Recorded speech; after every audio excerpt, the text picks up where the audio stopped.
సవతి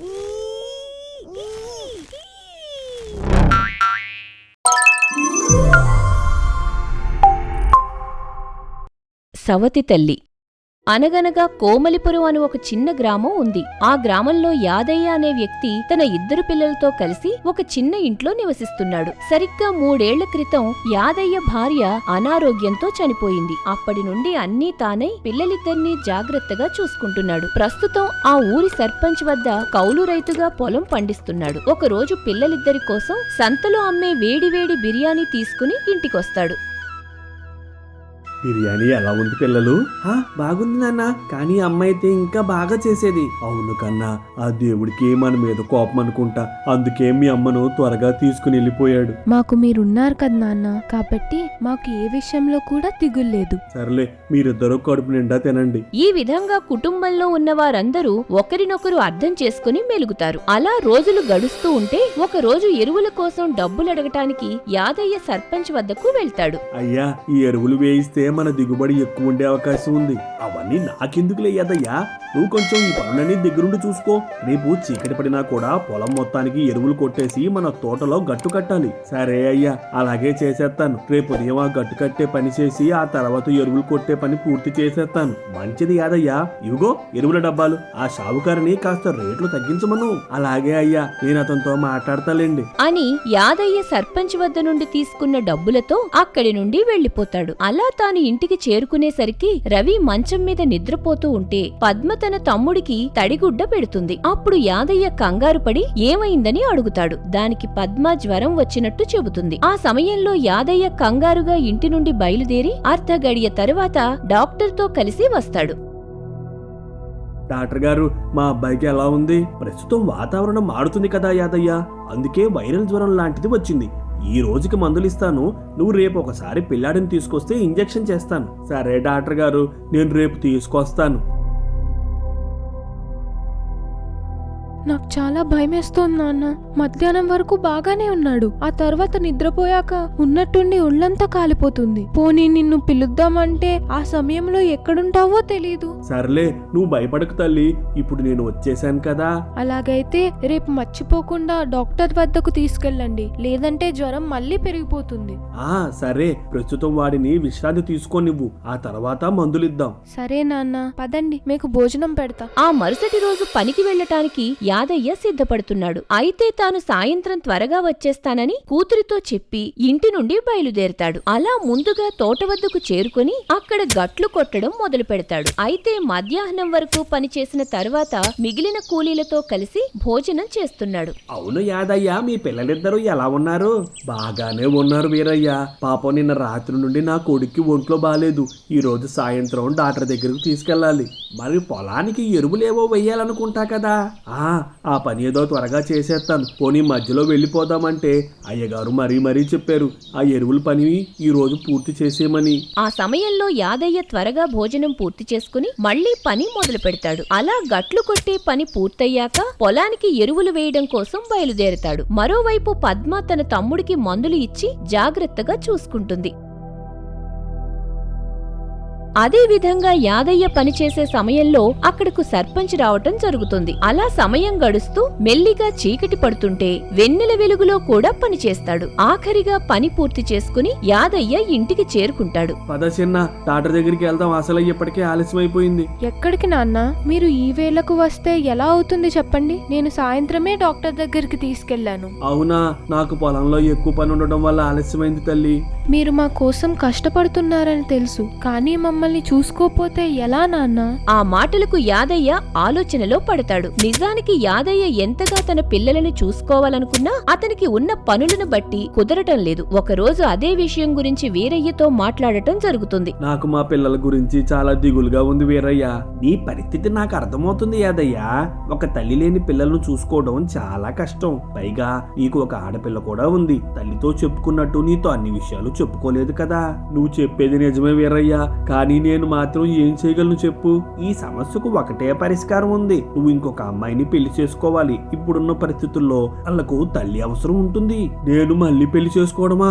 అసలే నా భార్య చనిపోవడానికి నా అశ్రద్ధ కారణమని మా అత్తమామలు అనుకుంటున్నారు. ఇప్పుడు గాని ఇంకో పెళ్లి చేసుకుంటానంటే వాళ్ళు అసలు తట్టుకోలేరు. నువ్వు అందరి గురించి ఆలోచిస్తే నీ పిల్లలు ఎవరు చూసుకుంటా చెప్పు? కాబట్టి ఒకసారి బాగా ఆలోచించుకొని నిర్ణయం తీసుకో. అలా స్నేహితుడితో మాట్లాడిన తర్వాత యాదయ్య సాయంకాలం ఇంటికి చేరుకునేసరికి తన కూతురు కష్టపడి పనులు చేస్తుండటం కనిపిస్తుంది. ఆ సమయంలో వీరయ్య చెప్పిన దాని గురించి ఆలోచిస్తాడు. సరిగ్గా నిద్రపోయే సమయంలో పిల్లలిద్దరితో మాట్లాడుతూ ఈ ప్రస్తావన తీసుకొస్తాడు. దానికి మొదట్లో వారిద్దరూ ఎటువంటి సమాధానం ఇవ్వరు. మీరు నన్ను తప్పుగా అనుకోవద్దు పిల్లలు. నా ఉద్దేశం మిమ్మల్ని చూసుకోవడానికి ఒకరు ఉండాలని ఆశపడుతున్నా అంతే. మిమ్మల్ని తప్పుగా అనుకోవడానికి ఏం లేదు నాన్న.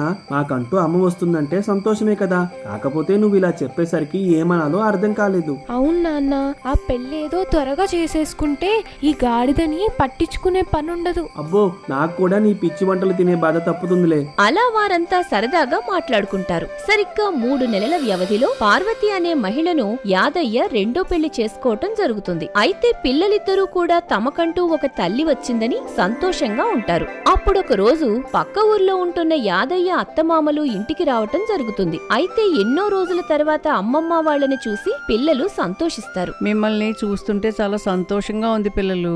కాకపోతే మీ నాన్న చేసిన పని కారణంగా భయమేస్తోంది. భయం దేనికమ్మమ్మా? ఇప్పుడు మీ నాన్న పెళ్లి చేసుకుని మీకోసం తల్లిని తెచ్చాడు అనుకుంటున్నారా? కాదు, సవతి తల్లిని తెచ్చాడు. అవును పిల్లలు, ఆ సవితి తల్లి కొన్ని రోజులు మీతో బాగానే ఉంటుంది. ఆ తర్వాత మీపై పెత్తనం చలాయించాలని చూస్తుంది. ఆ సమయంలో అమ్మమ్మ వాళ్ళు చెప్పే మాటలను పిల్లలు తెలియకుండా బుర్రలోకి ఎక్కించుకుంటారు. నిజానికి తన అల్లుడి మీద ఉన్న కోపంతో వారిద్దరూ ఈ విధంగా పిల్లలతో మాట్లాడుతున్నారు. మరి ఇప్పుడు మేమేం చెయ్యాలమ్మమ్మా? అలాగైతే మమ్మల్ని రోజు హింస పెడుతుందా? నాకు నీ మాటలు వింటుంటే భయమేస్తుంది. మీకు అలాంటి పరిస్థితి రానివ్వం పిల్లలు. కాకపోతే మీరంటే తను భయపడేలా చెయ్యాలి. అప్పుడే మీరు సంతోషంగా ఉండగలరు. అదెలా అమ్మమ్మా? మొదట్లో మీపై ప్రేమను కురిపిస్తుంది. మీరు గాని ఆ ప్రేమకు లొంగిపోతే కథ అంతే. కాబట్టి ఈ ఇంట్లో మీదే పెత్తనం అవ్వాలి. ఆ రోజు వారి మాటలు పిల్లల మనస్సులో బలంగా నాటుకుపోయాయి. అప్పుడొక రోజు ఉదయాన్నే పార్వతి పిల్లలిద్దరి కోసం అల్పాహారం సిద్ధం చేసి పెడుతుంది. ఆ సమయంలో పద్మ వాళ్ళు ఆహారం తినడానికి ఇష్టపడరు. ఏమైంది పిల్లలు? మీకు వేరే ఏదైనా చేసి పెట్టమంటారా? మాకేం వద్దులే గాని నువ్వైతే మా గురించి ఎక్కువ ఆలోచించకు. నేను మీ జీవితాల్లోకి రావటం ఇష్టం లేదా పిల్లలు? ఇప్పుడు ఇష్టం లేదంటే మాత్రం ఇక్కడ నుండి వెళ్ళిపోతావా ఏంటి? పదరా, మనం వెళ్ళిపోదాం. కావాలంటే బయట ఎక్కడైనా టిఫిన్ చేద్దాం. ఆ సమయంలో పిల్లల ప్రవర్తనకు కాస్త బాధపడినా తనకు అలవాటు అవ్వడానికి సమయం పడుతుందని తనని తాను సముదాయించుకుంటుంది. ఈ విధంగా రోజులు గడుస్తూ ఉంటే పిల్లలిద్దరూ పార్వతితో ఉండే ప్రవర్తన అనేది ఏమాత్రం మారలేదు. దాంతో ఒక రోజు ఒంటరిగా ఏడుస్తున్నప్పుడు యాదయ్య ఆమెను చూసి ఏమైందని అడుగుతాడు. ఏం లేదండి, నాకేదో పాత విషయాలు గుర్తొచ్చి ఏడుస్తున్నాను. పదండి, మీకు భోజనం పెడతాను. అవునా? నువ్వు కాసేపు మన పిల్లలతో సమయాన్ని గడిపితే మనసు తేలిక పడుతుంది కదా. అలాగేనండి, నేనంటే కూడా పిల్లలకి బాగా ఇష్టం. పోనీలే, నిన్ను దగ్గరికి రానిస్తారో లేదో అని భయపడ్డాను. నువ్వు కూడా సంతోషంగా ఉండడమే నాకు కావాలి. మనమంతా సంతోషంగా ఉండాలంటే ఒకటే దారుందండి. ఆ నిర్ణయానికి మీరు ఒప్పుకోవాలి అని పార్వతి ఏదో విషయం గురించి యాదయ్యతో చెప్పగా మొదట్లో ఆ మాటలు విని ఆశ్చర్యపోతాడు. అయితే భార్య నిర్ణయాన్ని కాదనలేక సరేనని ఒప్పుకుంటాడు. మరోవైపు పిల్లలిద్దరూ తమ సవతి తల్లిని ఎలా అదుపులో పెట్టుకోవాలా అని మాట్లాడుకుంటూ ఉంటారు. ఇప్పుడు మన గురించి లేనిపోని చాడీలు ఏమైనా నాన్నతో చెప్తే ఏం చేద్దామక్క? అలా ఏం జరగదులే. ఒకవేళ లేనిపోని చాడీలు చెప్పినా మనం ఊరుకుంటామేంటి? కానీ మన అమ్మమ్మ వాళ్ళు చెప్పినట్టే ఆమె మనతో ప్రేమను నటించేస్తుంది కదా. మొన్న ఆ మధ్య నాకు ఒంట్లో బాలేదని ఏదో సేవలు చేసినట్టు నటిస్తుంది. నిజమే తమ్ముడు, మనం మాత్రం ఈ విషయంలో తగ్గద్దు. అసలు మనల్ని భరిస్తూ ఎన్ని రోజులుంటుందో చూద్దాం. ఇంతకీ మన పథకం పని చేస్తుందంటావా? తప్పక పనిచేస్తుందండి. నాకు తెలిసి ఈ పాటికే వారి మధ్య దూరం పెరిగిపోయి ఉంటుంది. అవుననుకో. ఒకవేళ ఏదో ఒక రోజు మనం చెప్పిన మాటలన్నీ అబద్ధాలని తెలిస్తే అప్పుడేంటి పరిస్థితి? అలా ఏం జరగదులేండి. అసలు మన బిడ్డ ఉండాల్సిన స్థానంలో వేరొకరిని ఊహించుకోలేము. దానికోసమే లేనిపోని మాటలన్నీ పిల్లలకు చెప్పాను. ఇదిలా ఉండగా ఒకరోజు ప్రశాంతత కోసం పార్వతి గుడికి వెళ్లటం జరుగుతుంది. ఆ సమయంలో పూజారి ఆమెతో మాట్లాడుతూ, ఏంటి ఏంటి తల్లి అలా దిగులుగా ఉన్నావు? నీ కొత్త జీవితం ఎలా ఉంది? ఈ మధ్య నా మీద నాకే అసహ్యంగా ఉంటుంది పూజారి గారు. నాకసలు ఇంట్లో ప్రశాంతత ఉండడం లేదు. ఇదంతా చూస్తుంటే ఎందుకు బ్రతుకున్నానా అనిపిస్తోంది. నీకు ఒక జీవిత సత్యం చెప్పనా తల్లి? ఈ లోకంలో ప్రశాంతత ఉన్న మనిషి ఒక్కడు కూడా లేడు. అంతెందుకు, మనల్ని కాపాడే ఆ దేవునికే ప్రశాంతత ఉండదు. మన చేతుల్లో ఉన్నది అవకాశాలు మాత్రమే తల్లి. నువ్వు ఎప్పుడైతే అవకాశాన్ని సరైన రీతిలో ఉపయోగించుకుంటావో నీ సమస్యలన్నీ పోయినట్టే. పూజారి మాటలు ఆమెకు కాస్త ఊరట కలిగిస్తాయి. ఆ తర్వాత ఒక రోజు చీకటి పడినా కూడా పిల్లలిద్దరూ ఇంటికి రాకపోయేసరికి పార్వతి కంగారు పడుతుంది. అయితే యాదయ్య కూడా ఇంటి వద్ద లేకపోయేసరికి ఆమె పిల్లలను వెతుక్కుంటూ వీధుల్లోకి వెళ్తుంది. అలా ఊరంతా వెతికి చూసినా కూడా ఎక్కడా పిల్లల జాడ కనపడదు. ఆ తర్వాత ఇంటికి వచ్చి యాదయ్య కోసం ఎదురు చూస్తున్న కాసేపటికి పిల్లలిద్దరూ సరదాగా నవ్వుకుంటూ ఇంటికొస్తారు. మీరిద్దరూ ఎక్కడి నుంచి వస్తున్నారు? ఇప్పుడు నీకన్నీ చెప్పాలా ఏంటి? ఇది మా ఇల్లు, మాకు నచ్చినప్పుడు వస్తాం. అవును, నువ్వేదో మా మీద పెత్తనం చలాయించాలనుకుంటున్నావేమో. అదేది కుదరదు. మీ గురించి నేను ఎంత కంగారు పడ్డానో తెలుసా? ఈసారి ఎక్కడికైనా వెళ్లేటప్పుడు నాకొక మాట చెప్పి వెళ్ళండి. నీకు చెప్తే అర్థం కావట్లేదా? నువ్వు మా నాన్నకు భార్య మాత్రమే, మాకు అమ్మ అవ్వాలని చూడకు. అసలు మా నాన్నను రెండో పెళ్లి చేసుకోవడానికి సిగ్గుండాలి. రవి దురుసుగా మాట్లాడేసరికి పార్వతి చెయ్యి చేసుకుంటుంది. దాంతో ఒక్కసారిగా ఇద్దరూ కంగు తింటారు. ఆ తర్వాత కోపంగా వారిద్దరూ అక్కడి నుండి వెళ్లిపోగా పార్వతి తాను చేసిన పనికి కంటతడి పెట్టుకుంటుంది. సరిగ్గా మధ్యరాత్రి వేళలో యాదయ్య ఇంటికి చేరుకుని తన భార్య ద్వారా విషయమంతా తెలుసుకుంటాడు. నేను కావాలని కొట్టలేదండి, ఆ క్షణం ఆవేశంలో చేయి చేసుకున్నాను. సర్లే, నువ్వేం బాధపడకు. నేను వెళ్లి వాళ్ళతో మాట్లాడి వస్తాను. నిజంగా నేను కావాలని కొట్టలేదండి, దయచేసి నన్ను క్షమించండి. నువ్వు ఊరుకో పార్వతి, నేనేం నీ గురించి తప్పుగా అనుకోవడం లేదు. నువ్వేంటో నాకు తెలుసు. ఆ సమయంలో యాదయ్య తన భార్యతో మాట్లాడి పిల్లల వద్దకు వెళ్తాడు. అయితే వారిద్దరూ పార్వతి మీద చాలా కోపంగా ఉన్న విషయం గ్రహిస్తాడు. పదండి పిల్లలు, మనమంతా కలిసి భోజనం చేద్దాం. నాన్న, మేమంటే నీకు నిజంగా ఇష్టమేనా? అదేంటి తల్లి అలా అడిగావు? మీరిద్దరూ నా పంచ ప్రాణాలు. నేను బతుకున్నదే మీకోసం. అలాగైతే ఈ రోజు జరిగింది మీకు తెలిసే ఉంటుంది. ఇప్పుడు మమ్మల్ని ఏం చేయమంటారు? అదేదో తెలియక జరిగిపోయింది తల్లి. మనం ఒకసారి కూర్చొని మాట్లాడుకుంటే అన్ని అపార్థాలు తొలగిపోతాయి. మీరు చాలా బాగా మాట్లాడుతున్నారు నాన్న. ఇదంతా మా తప్పే. మేము ఈ ఇంట్లో ఉండడం మంచిది కాదు. ఆ సమయంలో పిల్లలకు సర్ది చెప్పడానికి యాదయ్య ప్రయత్నిస్తాడు. ఈ విధంగా పార్వతి మీద ఉన్న కోపం అనేది ద్వేషంగా మారింది. అలా కొన్ని నెలలు గడిచిపోతాయి. అప్పుడొక రోజు పిల్లల్ని చూడటం కోసం అమ్మమ్మ వాళ్ళు ఇంటికి వస్తారు. ఆ సమయంలో పిల్లలు చాలా సంతోషంగా ఉంటారు. ఎలా ఉన్నారు పిల్లలు? ఏదో ఉన్నానులే అమ్మమ్మ, నువ్వు చెప్పినట్టే ఆమె ప్రవర్తన ఉంటుంది. మేము ఎంత విసిగిస్తున్నా మంచిగానే ఉండాలని ప్రయత్నిస్తోంది. మొదట్లో అలాగే నటిస్తుంది పిల్లలు, ఆ తర్వాత అసలు రూపం బయట పెడుతుంది.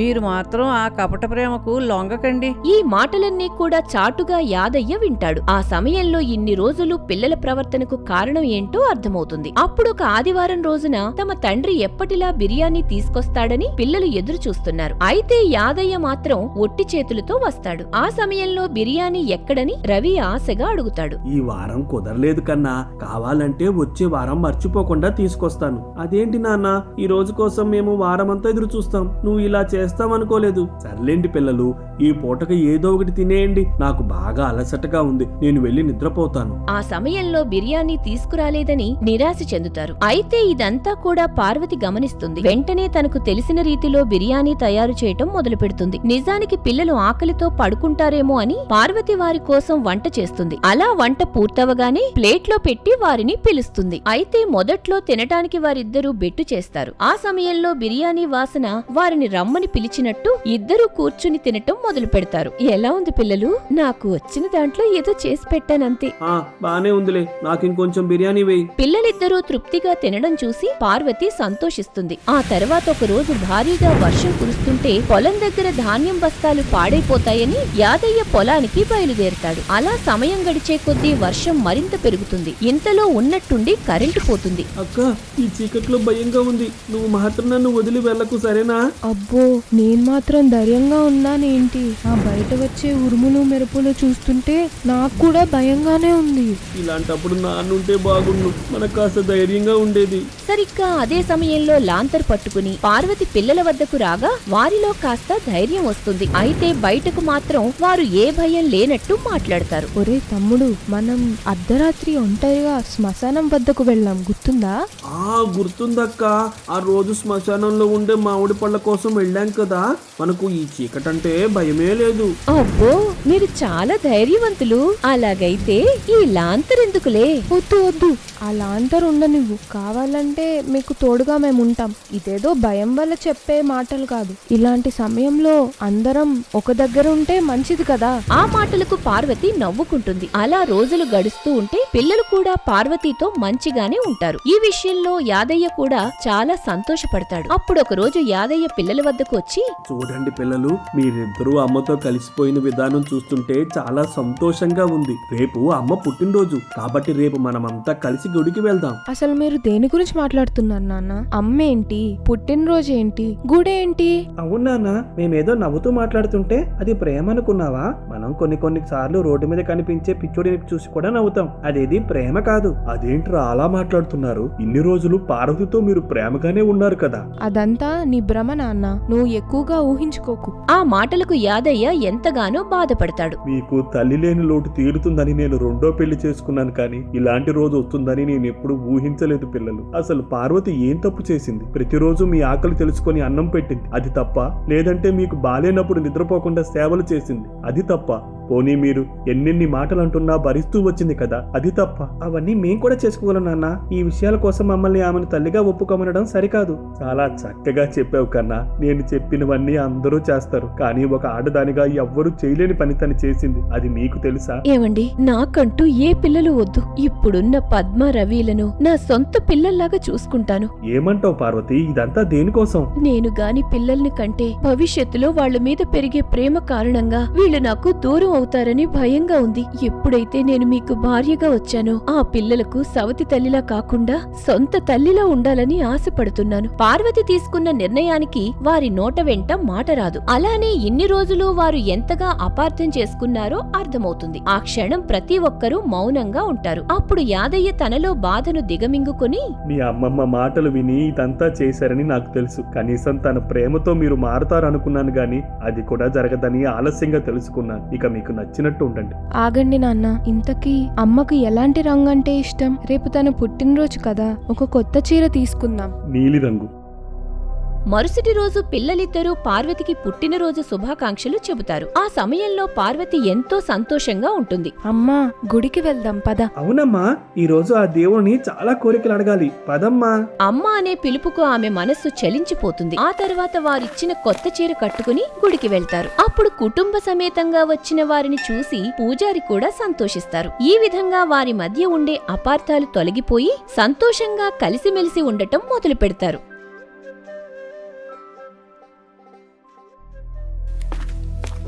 పిల్లలు, ఆ పార్వతిని శాశ్వతంగా మన ఇంటి నుండి పంపించేయడం కోసం నా దగ్గర ఒక ఆలోచన ఉంది.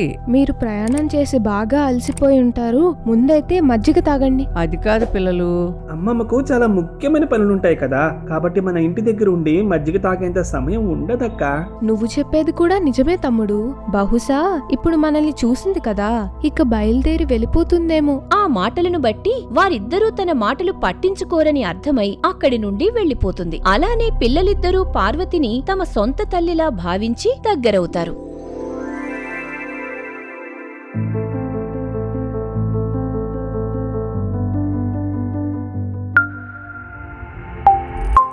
For more videos, please subscribe our channel.